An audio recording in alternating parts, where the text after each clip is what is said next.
Assalamualaikum warahmatullahi wabarakatuh. Salam sejahtera untuk kita semua. Di pertemuan kali ini saya akan mempresentasikan hasil dari praktikum dari sistem pengaturan.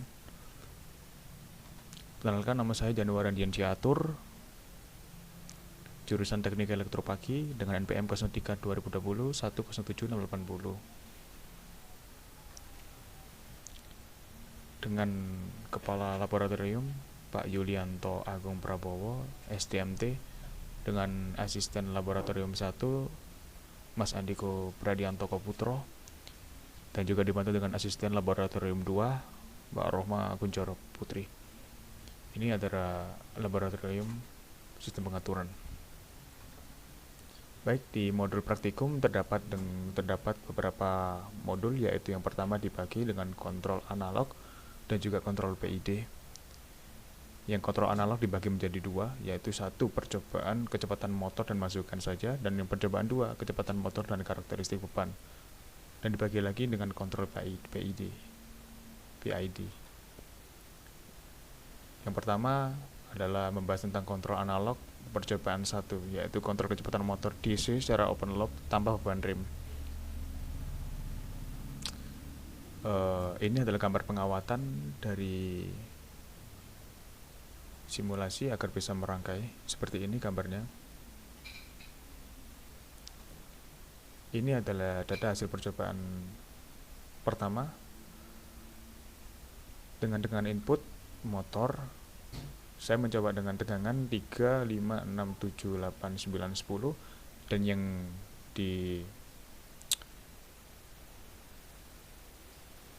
di sini adalah tegangan yang kita ukur secara real. Dengan ukuran sekian 3 mendapatkan ukuran yang real, yaitu 4,08 dan seterusnya, dengan arus 0,05 ampere dan seterusnya, dengan kecepatan motor 1600 sampai 4700 lebih. Dan ini grafiknya, grafik dari percobaan pertama, grafik hubung antar kecepatan motor dengan input tegangan. Di sini terlihat kecepatan RPM semakin tinggi tegangan input yang masuk, semakin tinggi pula RPM yang akan melaju cepat dengan 4,08 dengan titik-titiknya. Jadi bisa kita simpulkan bahwasanya semakin tinggi tegangan input yang masuk, juga semakin cepat laju kecepatan RPM-nya. Dan yang kedua adalah gambar grafik hubungan kecepatan muatan dan arus. Di sini juga sama seperti sebelumnya, arus mengikuti dengan tegangan dengan RPM yang sebelahnya sini. Semakin tinggi RPM-nya, juga semakin arusnya mengikuti seperti tegangan. Yang kedua, percobaan kontrol analog. Rangkaiannya sama seperti tadi, hanya saja menambahkan beban seperti ini. Untuk beban ini, kontrol kecepatan motor DC secara open loop tanpa beban rem. Data hasil percobaan 2. Saya menggunakan potensio 1 sampai 10. Dengan tegangan input motor bukan saya urutkan seperti teman-teman yang lainnya, tapi saya mencoba untuk mengukur, menganalisis tegangan input motor dari ketetapan beban di nomor 5 ini. Dan ternyata bisa kita simpulkan bahwasanya di beban 5 ini bahkan ada yang stabil, ada yang tidak. Nah, bahwa dari sini kita simpulkan bahwasanya banyak faktor-faktor lain yang mungkin faktor-faktor lain yang bisa mempengaruhi sebuah pengukuran itu, entah itu dari human errornya atau alat-alat atau mungkin faktor lain di sekitar, seperti itu. Karena di setiap mahasiswa mempunyai analisa yang berbeda-beda. Ini grafiknya dengan RPM yang tinggi, dengan beban. Dari sini kita simpulkan bahwasanya semakin berat beban yang di sini 1 sampai 10, semakin terkurang juga kemampuan untuk laju kecepatan. Jadi seperti rem. Laju sepeda motor ketika di rem itu kalau semakin kita menekan semakin pula lambat gerak lajunya, seperti itu. Dan ini data hasil percobaan 2, kecepatan motor dan karakteristik beban. Seperti ini. Kecepatan ketika berbeban sama seperti tadi, ini hanya dibalik kecepatan RPM-nya 1 sampai 10.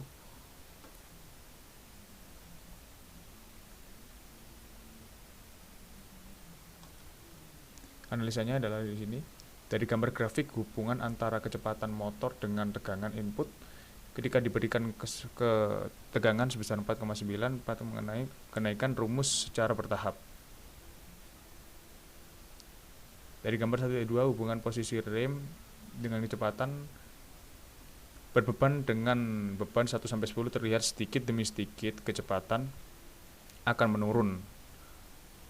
Hal ini disebabkan adanya gaya gesekan atau beban sehingga semakin berat beban yang diterima, semakin lambat kecepatannya. Gambar 1.2.a hubungan posisi rem dengan arus. Ketika nilai rem 1 sampai 4 mengalami kenaikan secara bertahap, lalu dan ketika menginjak nilai rem 5 sampai 7 nilai ampere menurun.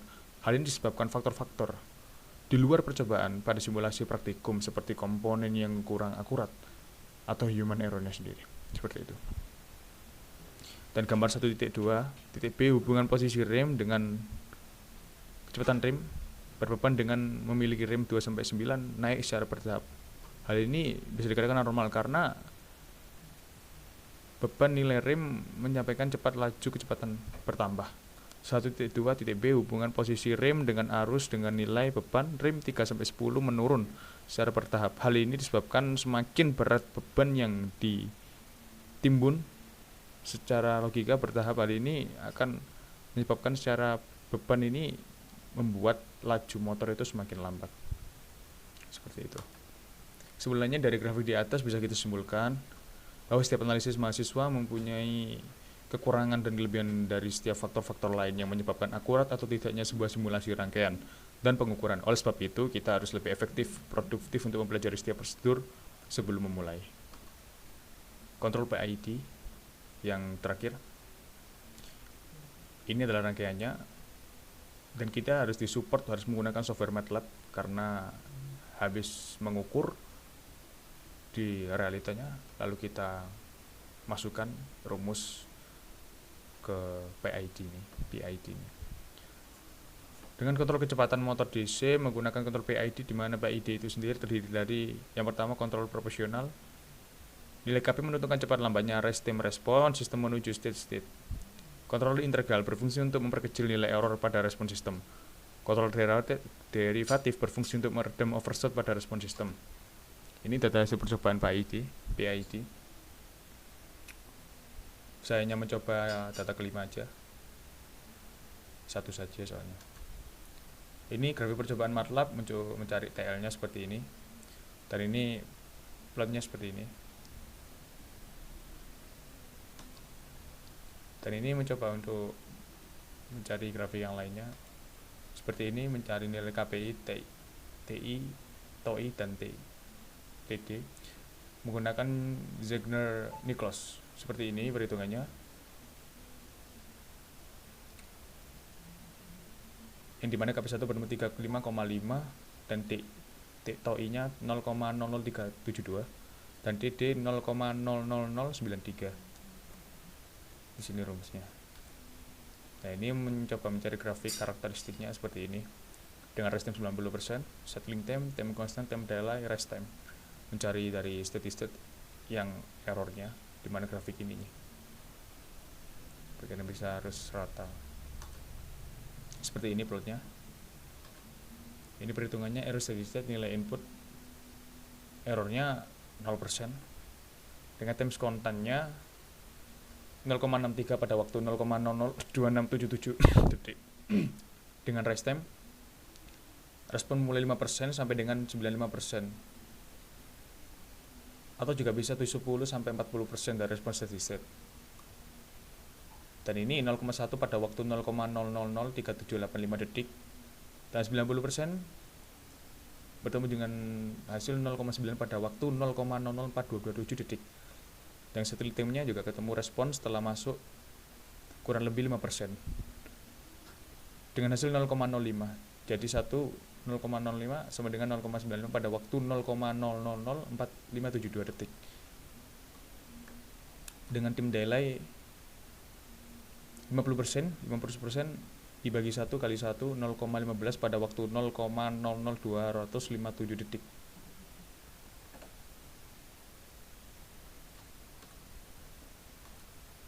Analisanya dari hasil percobaan praktikum pada modul ini dapat kita analisa, yakni didapatkan hasil dari simulasi rencana kontrol PID menggunakan Ziegler-Nichols dengan parameter KP 35,5 dan TI 0,00372 dan TD 0,0093 berdasarkan respon transient order yang pertama. Didapatkan nilai dari error steady state 0% dan TO 0,632, TR 0,9 dan 0,9, TS dan 0,095i. Dan TD 0,5 pada tuning parameter kontainer PID menggunakan Ziegler-Nichols terdapat nilai L sama dengan 0,0182 dan TO 0,573. Pada percobaan ini menggunakan hasil tabel data yang kelima, di mana ditemukan ya ini yang kecil. Kesimpulannya dari hasil data percobaan di atas dapat kita simpulkan bahwa pengaruh atau efek sistem kontrol pada motor DC adalah sebagai berikut. Yang pertama, pada kontrol profesional. Pada kontrol profesional, nilai KP besar menyatakan sistem bekerja tidak stabil karena nilai overshoot yang berlebihan yang beserta nilai steady state error menjadi menurun.